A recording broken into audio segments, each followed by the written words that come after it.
sujet dont je vais vous parler ce soir doit être aussi vieux que le monde. Et pourtant, il n'a rien perdu de son actualité, au contraire.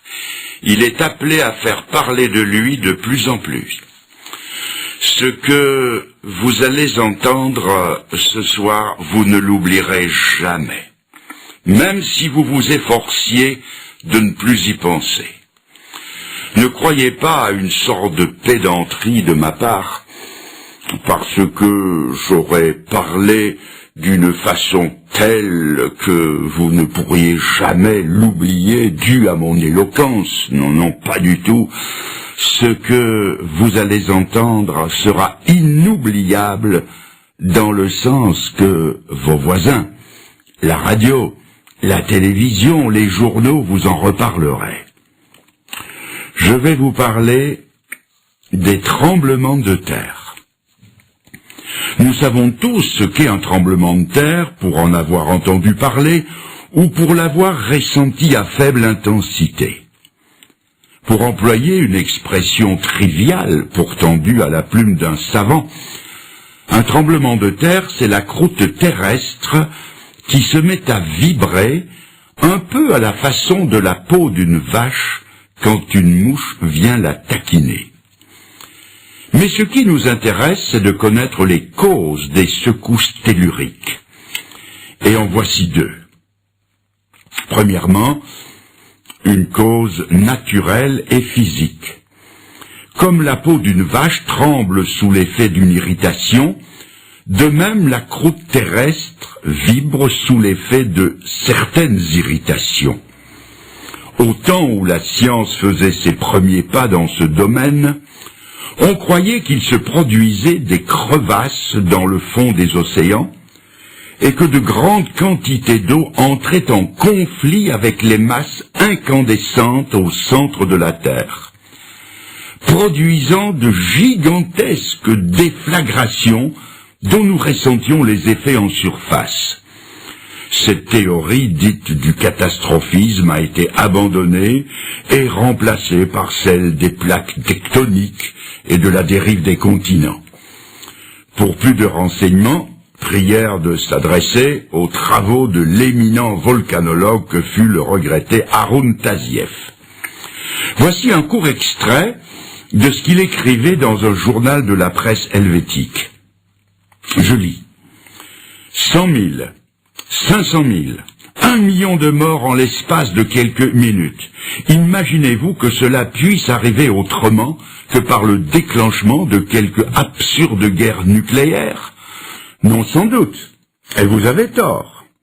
Vous avez tort car l'évidence géologique a fini par me convaincre que jusqu'ici l'humanité a eu une chance prodigieuse et que les catastrophes de Pompéi et de Saint-Pierre de la Martinique ne sont rien à côté de ce qui l'attend. Il y a aussi une deuxième cause, d'ordre spirituel, et c'est celle qui va nous occuper à présent. Les tremblements de terre sont des phénomènes naturels, par lesquels notre attention devrait être attirée sur des faits d'une valeur spirituelle très importante. La Bible nous en parle à plusieurs reprises. Et je vous lis ces paroles que je trouve dans l'évangile de Matthieu au chapitre 27 et à partir du verset 50. Nous sommes dans la finale de la passion du Seigneur. Et je lis que Jésus, en croix donc, poussa un grand cri et rendit l'esprit. Et voici, la terre trembla. Les rochers se fendirent. Le voile du temple se déchira en deux depuis le haut jusqu'en bas. Le centenier et ceux qui étaient avec lui pour garder Jésus, ayant vu le tremblement de terre et ceux qui venaient d'arriver, furent saisis d'une grande frayeur et ils dirent « Assurément, cet homme était le Fils de Dieu. » L'événement que je viens de lire est le centre de l'éternité et d'une portée universelle au sens le plus large du terme. De quoi s'agit-il? De la mise à mort de 3 condamnés. Et le fait eût été sans importance, et ne serait jamais parvenu jusqu'à nous si l'un des trois n'avait été le Fils de Dieu. Toutes les puissances du ciel et de l'enfer étaient dépêchées en observation autour de la croix. Jésus-Christ livrait au prince des ténèbres la bataille décisive qui allait lui ravir la suprématie sur l'enfer et sur la mort. Le salut de centaines de millions d'âmes était en jeu, le salut de mon âme et de la vôtre. D'un côté, il y avait Jésus-Christ, qui venait pour expier les péchés de tous ceux qui croiraient en lui. De l'autre côté, il y avait Satan et ses émissaires qui, sachant que leur défaite s'approchait à mesure que s'approchait la mort du Seigneur, tentaient de le dissuader de poursuivre son œuvre en l'incitant à descendre de la croix par ce défi. Si tu es le Fils de Dieu, descends de la croix. Si par sa mort, Jésus allait, comme il est écrit, goûter la mort pour tous ceux qui désormais mettraient leur confiance en lui allaient échapper à la puissance du prince de la mort et lui glisser entre les doigts. Et comme Satan est le plus implacable ennemi de la race humaine, tous ses efforts se sont concentrés sur le Fils de Dieu pour essayer de le détourner de son but. Au paroxysme de la souffrance, il s'est bien écrié « Mon Dieu, pourquoi m'as-tu abandonné ?» Mais il a tenu jusqu'au bout, jusqu'au moment où le cœur a cédé et où, ayant poussé un grand cri, il rendit l'esprit. Et à ce moment précis, la terre trembla, les rochers se fendirent, le temple de Jérusalem vacilla sur ses bases, et le voile qui séparait le lieu saint du lieu très saint, et dont les historiens disent qu'il avait 30 centimètres d'épaisseur, ce voile se déchira en deux du haut en bas, comme une vieille toile de coton. Croyez-vous que ce soit par hasard que la terre ait tremblé à ce moment précis? Permettez-moi de vous poser une question. Votre cœur a-t-il jamais tremblé au récit de la mort de Jésus pour vous? Votre cœur serait-il plus dur que la rocaille qui, elle, s'est fendue? Votre cœur serait-il plus dur que celui de ce rude centenier romain qui a vibré et qui n'a pas pu retenir ce cri? Certainement cet homme était le juste Fils de Dieu. Je vous lis à présent, et je tourne la page de la Bible du chapitre 27, je passe au chapitre 28 de l'évangile de Matthieu, je lis « Après le sabbat, à l'aube du premier jour de la semaine, Marie de Magdala et l'autre Marie allèrent voir le sépulcre. Et voici, il y eut un grand tremblement de terre, car un ange du Seigneur descendit du ciel, vint rouler de la pierre, s'assit dessus et dit aux femmes, « Pour vous ne craignez rien, je sais que vous cherchez Jésus qui a été crucifié, il n'est point ici, il est ressuscité. » Nous sommes ici au premier jour de la semaine. C'est le 3e jour qui suit le sinistre vendredi de la crucifixion et de la mise au tombeau. Le corps sans vie du Seigneur a été descendu de la croix et déposé dans le tombeau d'un certain Joseph d'Arimathée. Une garde a été postée pour s'assurer que le corps resterait bien dans le sépulcre. Dès avant l'aube, 2 femmes se rendent au tombeau. Leur âme est comme l'ombre qui les entoure. Leur maître bien-aimé en qui elles avaient espéré était mort. Elles distinguent les gardes qui sont de faction autour d'un tombeau dont l'ouverture est scellée d'une lourde pierre. Elles apportent des aromates pour embaumer son corps, mais comment vont-elles faire? Savent-elles au juste ce qu'elles sont venues y faire?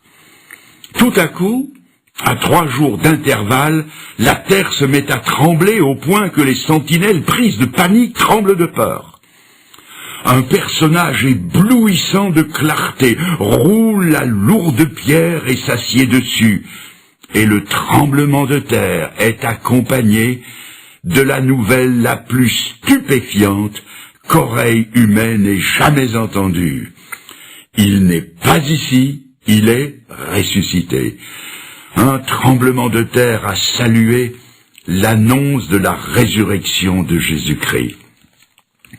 Croyez-vous que ce soit par hasard que la terre ait tremblé à ce moment précis? Je ne sais pas si vous vous rendez compte de l'importance de l'événement et de la doctrine qui en découle. L'apôtre Paul, conduit par le Saint-Esprit, exprime deux pensées à ce sujet. Voici la première. Si Jésus n'est pas ressuscité, la prédication de l'Évangile est vaine. La foi aussi est vaine. Ceux qui croient sont encore dans leurs péchés, ceux qui sont morts sont perdus, et ceux qui espèrent en Christ sont les plus malheureux de tous les hommes. Vous trouvez ça dans 1 Corinthiens 15. Et la deuxième pensée, ayant dit cela, Paul, preuve à l'appui, affirme avec force, mais maintenant, Christ est ressuscité. Et parce qu'il est ressuscité, nous aussi nous ressusciterons.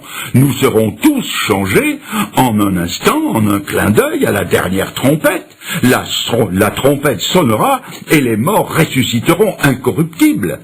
Le développé de tout ceci est à lire tout entier dans 1 Corinthiens 15. La preuve que Jésus n'est pas mort comme les autres hommes, c'est que, comme les autres hommes, il n'est pas resté dans la mort. La résurrection de Jésus est la preuve que nous avons une espérance aussi vivante que lui est vivant. Je continue, et je rappelle. Un tremblement de terre a salué la mort de Jésus-Christ. Un autre tremblement a salué l'annonce de sa résurrection, et maintenant, une série de tremblements de terre annonce son prochain retour.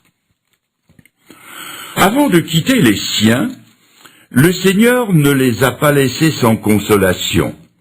C'est en ces termes qu'il leur a dit qu'il reviendrait. Que votre cœur ne se trouble pas. Vous croyez en Dieu, croyez aussi en moi. Il y a plusieurs demeures dans la maison de mon Père. Je vais vous y préparer une place, et quand je vous aurai préparé une place, je reviendrai, et je vous prendrai avec moi, afin que là où je suis, vous y soyez aussi. On trouve ça dans Jean 14. Il ne leur a pas révélé la date de son retour. Et il leur a même interdit de chercher à le savoir. Mais il leur a donné des signes avant-coureurs de son retour. Parmi ces signes, nous relèverons, sans nous y arrêter, la rentrée du peuple juif dans son pays d'origine, la Palestine, sujet que j'ai traité en détail dans une autre occasion. Il y aura aussi l'apparition de phénomènes inexplicables comme des signes dans le ciel, dirons-nous des ovnis, objets volants non identifiés. Il y aura une déferlante de gourous, de violence, de corruption, de belligérance à l'échelle mondiale et une multiplication des tremblements de terre prophétisés par le Seigneur lui-même en ces termes. Jésus se mit à leur dire, « Prenez garde que personne ne vous séduise, car plusieurs viendront sous mon nom en disant « c'est moi », c'est-à-dire les gourous, et ils séduiront beaucoup de gens. Vous entendrez parler de guerre et de bruit de guerre. Une nation s'élèvera contre une nation, un royaume contre un royaume.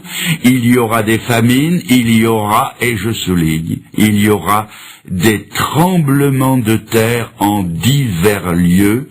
Ce ne sera que le commencement des douleurs. Je viens de lire cela dans l'évangile de Marc au chapitre 13. Quelqu'un me dira peut-être que des tremblements de terre, il y en a toujours eu.